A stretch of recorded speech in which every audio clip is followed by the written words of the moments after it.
আসসালামু আলাইকুম everyone, hope you are all fit and fine. তো আজকে আমি আপনাদের সামনে নতুন একটা লেসন নিয়ে হাজির হয়েছি। লেসনটির নাম হলো যে দ্য সেন্স অফ ডি। এটি ইউনিট 11 এর লেসন নাম্বার 3, খুবই গুরুত্বপূর্ণ একটি লেসন। আমি চেষ্টা করব প্রত্যেকটা লাইনের বাংলা ব্যাখ্যা দেওয়ার জন্য এবং প্রত্যেকটা শব্দের অর্থ খুঁজে বের করার জন্য।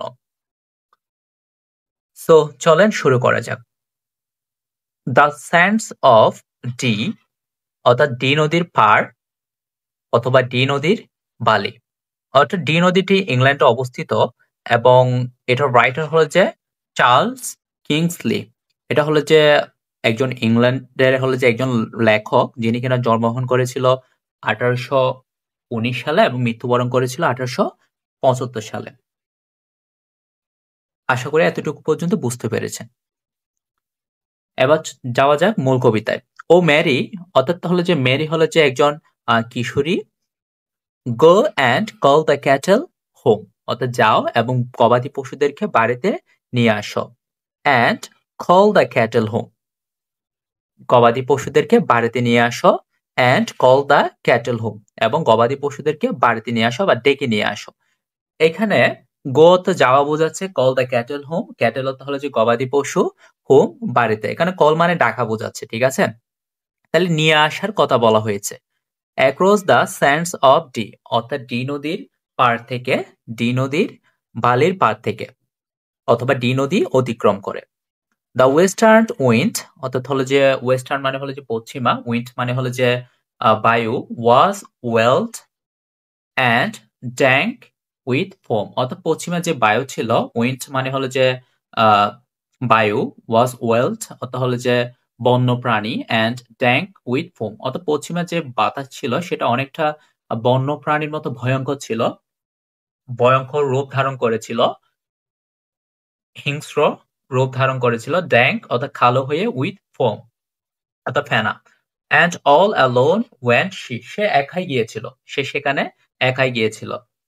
দ্য ওয়েস্টার্ন টাইড অর্থাৎ পশ্চিমা যে হলো যে ঢেউ আছে বা জোয়ার আছে, ক্র্যাপ্ট আপ আলিঙ্গন করে, অ্যালং দ্য স্যান্ড অর্থাৎ হলো যে বালিকে অর্থাৎ বীজকে, অর্থাৎ পশ্চিমা যে হলো যে জোয়ার আছে, ক্র্যাপ্ট আপ আলিঙ্গন করে, দ্য স্যান্ড অর্থাৎ বালিগুলাকে। অর্থাৎ দেখবেন যে আপনারা যারা সমুদ্রে গিয়েছেন, অর্থাৎ সমুদ্রের ঢেউগুলা হলো যে পাড়ে এসে কি করে, বালিগুলাকে আলিঙ্গন করে ভিজিয়ে দেয়। অ্যান্ড ওভার দ্য স্যান্ড অর্থাৎ একের পরে, অবিরত, এখানে হলো যে না থেমে অবিরত কি করে, আলিঙ্গন করে। অ্যান্ড রাউন্ড অর্থাৎ বৃত্তকার হয়ে, মাঝে মধ্যে কি হয়ে, বৃত্তকার হয়েও কি করে, আলিঙ্গন করে বা ডুবিয়ে দেয়।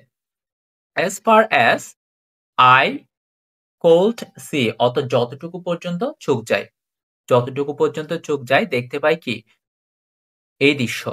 The rolling mist came down and hide the land. Rolling অত ঘূর্ণায়মান, মিস্ট অত হলো যে কুয়াশা, কেম ডাউন অত নিচে নেমে আসে, অ্যান্ড হাইড করে দ্য ল্যান্ড অর্থাৎ কি, ভূমিকে, অর্থাৎ যে ভূমিটা ছিল সেটাকে কি করে ফেলে, হাইড করে ফেলে। দ্য রোলিং অর্থ হলো যে ঘূর্ণায়মান, মিস্ট অর্থ হলো যে কুয়াশা, কেম ডাউন অর্থ হলো নিচে নেমে আসে। And never never home came she, সে কি কখনো বাড়ি ফেলেনি। তাহলে কি দেখেন, ওয়ার্ড গুলো হলো যে ওয়েস্টার্ন অর্থ হলো যে পশ্চিমা, টাইট অর্থ হলো যে জোয়ার, ক্রেপ্ট আপ অর্থ হলো যে আলিঙ্গন করা, এখানে ওভার অর্থ হলো যে একের পর এক, তাহলে রাউন্ড অর্থ হলো যে বৃত্তাকার হয়ে, as far as I could see যতটুকু চোখ যায়, রোলিং অর্থ হলো যে ঘূর্ণায়মান, মিস্ট অর্থ হলো যে কুয়াশা, কেম ডাউন অর্থ হলো যে নিচে চলে আসা, হাইট এটা হলো যে ওল্ড ইংলিশ, হাইট বোঝাচ্ছে ডেকে দেওয়া, বোঝাচ্ছে ল্যান্ড ভূমিকে। নেভার হোম কেম শি, সেই শি মানে হলো যে এখানে মেরিকে বোঝাচ্ছে। ও ইজ ইট উইথ, এটি কি, ও এটি কি আগাছা, অর ফিশ অথবা নাকি মাছ, অর ফ্লোটিং হেয়ার অথবা নাকি ভাসমান চুল। এখানে প্রশ্ন করা হচ্ছে আর ট্রাইস অফ গোল্ডেন হেয়ার নাকি হলো যে আর ট্রাইস একগুচ্ছ গোল্ডেন সোনালী চুল, আর ড্রাউন্ড মাইডেন্স হেয়ার নাকি একজন ডুবন্ত কুমারীর চুল, above the nets at sea অর্থাৎ কি সমুদ্রের জালের উপর।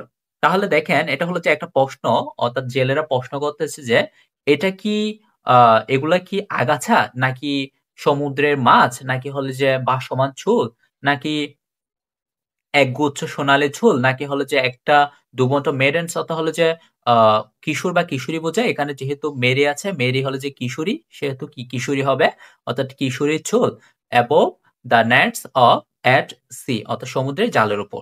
Was never salmon yet that shone so fair, অর্থাৎ হলো যে সমুদ্রের স্যামন ফিশ সো এভাবে উজ্জ্বল দেখায় না যেভাবে amount the sticks of D, অর্থাৎ সমুদ্রের পাড়ে বা সমুদ্রের যে পাতগুলো আছে সেখানে স্যামন ফিশ হলো যে এভাবে উজ্জ্বল দেখায় না, এই ডুবন্ত মেডেন্স হেয়ার গুলো যেভাবে উজ্জ্বল দেখাচ্ছে।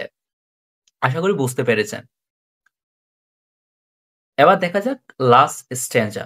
দে rode her in across the rolling foam. Rolling foam মানে হলো যে ফেনা, তাহলে দে রোড অর্থাৎ হলো যে বহন করা বা নিয়ে আসা, হার ইন দ্য অ্যাক্রস অর্থাৎ অতিক্রম করে, দ্য রোলিং ঘূর্ণায়মান ফোম ফেনা, দ্য ক্রোয়াল ক্রলিং ফোম অর্থাৎ নিষ্ঠুর ক্রলিং ফোম অর্থাৎ হলো যে ফোমগুলা থেকে, দ্য ক্রোয়াল হাংরি ফোম অর্থাৎ নিষ্ঠুর ক্ষুধার্ত ফেনা, to her grey beside the sea. তাহলে দ্য ক্রুয়াল ক্রলিং ফোম, নিষ্ঠুর ফোম, ক্রুয়েল হাংরি ফোম অর্থাৎ নিষ্ঠুর ক্ষুধার্ত ফেনা, to her grey beside the sea অর্থাৎ তাকে কোথায় সমাধি করা হয়, কোথায় কবর দেওয়া হয়, সমুদ্রের পাড়ে।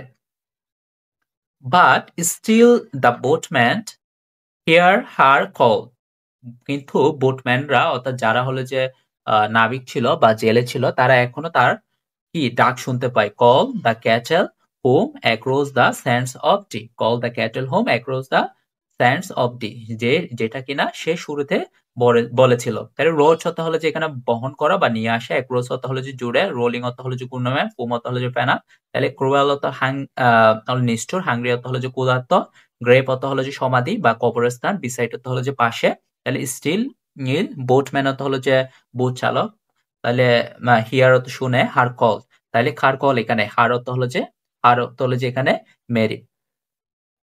এটা হলো যে মূলত সেন্ট অফ ডি, ডি নদীর একটা কাহিনী। ধারণা করা হয় ওই চার্লস কিংসলি হলো যে বাড়ি হলো যে ডি নদীর পাড়ে ছিল, মূলত ডি নদীর যে রূপ, ডি নদীর যে হলো যে ভয়ঙ্কর রূপ, এটা তুলে ধরার জন্য কবি এই কবিতাটা লিখেছিলেন।